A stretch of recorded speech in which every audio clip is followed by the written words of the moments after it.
Hi, and welcome to A Journey to Healthy Cooking with Stephanie. Today's recipe is going to be a spinach artichoke chicken casserole dish. It's delicious and super easy to make, so come join me. So for today's recipe, you're going to need 3 cloves of garlic. You're going to need cream cheese, artichoke hearts, mozzarella cheese, sour cream, black pepper, boneless chicken thighs.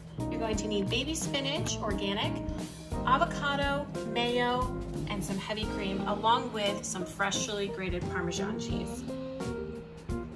The tools we're going to be using today are going to be your fry pan, your mixing bowl, your casserole dish, tongs, a mixing spoon, a knife, a 1 tablespoon measurement, and a cutting board.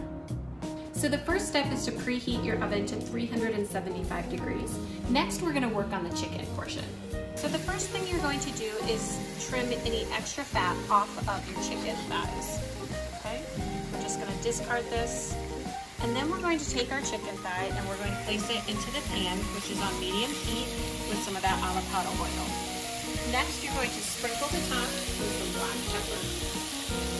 We're going to cook this for a few minutes, then flip it and cook it again for a few more minutes. So while the chicken is cooking, we're going to work on the next step.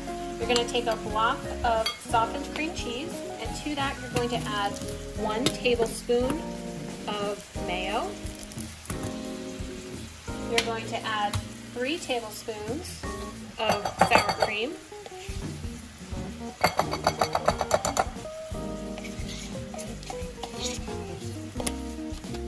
And then we're going to add half a cup of heavy cream to this.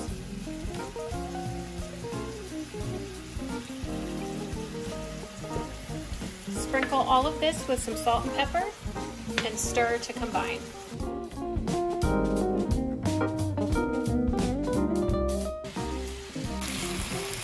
So the chicken has been cooking for a few minutes, and now we're going to flip them over. We're going to cook them on the other side until they're cooked through. Be sure to sprinkle this side with black pepper as well. So now that the chicken is cooked through, we're going to go ahead and remove it from the pan.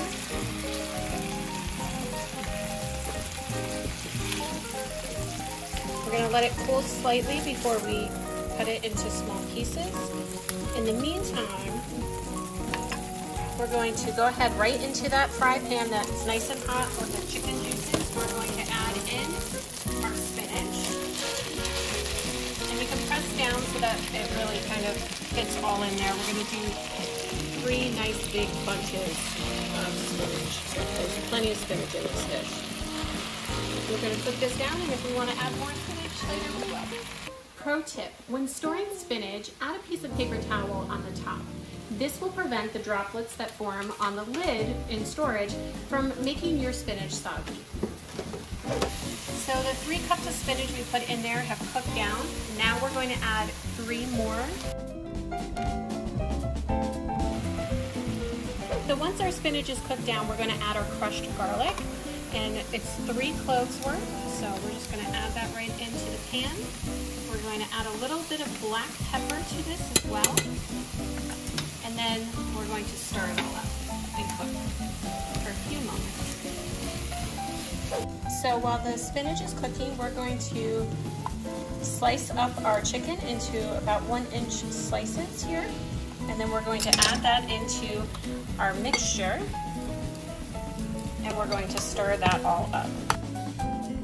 Next, we're going to go ahead and take our spinach, which is wilted and cooked now, that has the garlic in it, and we're going to add that into this as well. So the next thing we're going to do we are going to cut up our 12 ounces of artichoke halves. You can also buy them quartered, and we're just slicing them into smaller pieces so it's easier when we eat them. All right.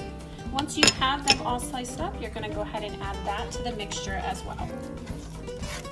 Did you know not all cans are made equal? Some cans have BPA in their lining, which is not healthy for you.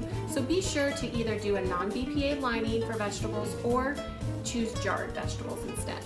So next we're going to take 1 cup of freshly grated Parmesan cheese, and we're going to add that to the mixture. So I'm using a 1/2 cup measuring spoon.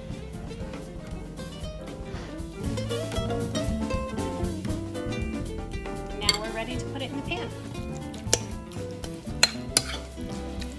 Spread it out so it's even. And then we're going to take this and we're going to go ahead and add our mozzarella cheese, which is our last ingredient. You're going to add 1.5 cups of shredded mozzarella to the top. Make sure you get it all the way around, evenly distributed. So now it's ready to be put in the oven.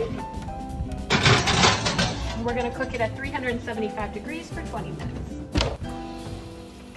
So this has been cooking for 20 minutes, and now we're going to bump up the temperature in the oven to 495 and cook it for 5 minutes just to brown it on the top.